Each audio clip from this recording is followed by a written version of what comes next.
Pangilan na ninyo to dong? Ha? Anim. Pang-anim? So pagkatapos ninyo, anong gagawin nyo dito sa molder? Basan. Hugasan? Dahil pang-anim na at hapon na. Ayun. Ayos ah. So ang gagawin nyo sa molder ay anong gagawin nyo dong? Hugasan? Sige nga, tingnan natin pagkatapos nyong magbunot kung anong gagawin ninyo para may idea din yung ating mga mahal na followers, no? At least meron silang idea yan. Para kinabukasan lalagyan ulit ng use oil. Ayun, para kinabukasan lalagyan ulit ng use oil. So ganito ang gagawin nila, no? Pagkatapos gamitin ang molder, hugasan ang loob ng ating molder. Everyday yan pagka ginagamit. Sige, tingnan natin. Okay, ayan. So ganyan ang gawin. So kailangan hugasan ang loob. Ayan o, diba? Oh. Kailangan hugasan ang loob ng molder, diba? Oh. So makinis na siya. Pero tingnan niyo, napakakinis na, diba?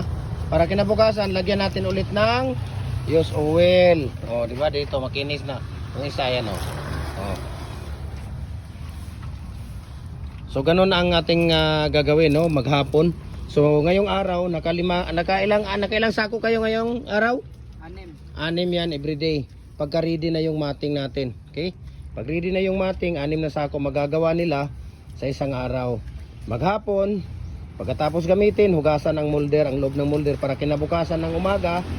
Bago sila gagawa, maglalagay ng concrete pouring, kailangan lagyan ng use oil ang loob ng molder natin para makinis ang ating gilid. Ayan o, tingnan niyo ang gilid ng ating mga poste, napakakinis, diba? Napaka-quality ang gawa dahil naglalagay tayo ng use oil. Okay?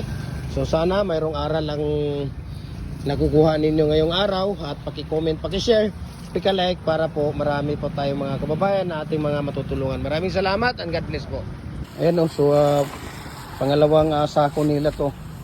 So 4x4x8, 6 feet po yung ginagawa namin dito. Ayan. So napakaganda po, no?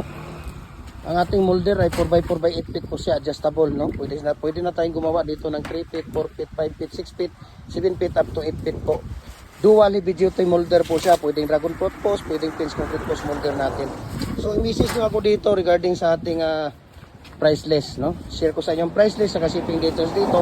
Importante nakapalo po kayo sa ating Facebook page at Gym Hardware ang Kukulamber and Concrete Products, Kanituan Brands, Gym Hardware, Kukulamber Concrete Products, Balulang Brands, Triple A&F Kukulamber, ang ating personal Facebook account, Felix Tan Pagikan Jr., ang ating Instagram, Felix_Pagikan 2000, at saka yung ating YouTube at Gym Hardware Cagayan de Oro, para updated po kayo sa lahat ng mga video. Mabuhay ang God bless po. So ganyan po ang mangyayari, no, pagka masubrahan sa tawag dito. Imo tatong kuanunta. Giana nimo ba dili ba? Giana nimo ba sa imong kamot? Ayan, no. Hindi mo inano sa kamay mo. Tapos inangat mo. Dapat inano mo, tinigil mo, tapos hinawakan mo sa ano mo, sa kamay mo. Ayan, so God bless and mabuhay po tayo.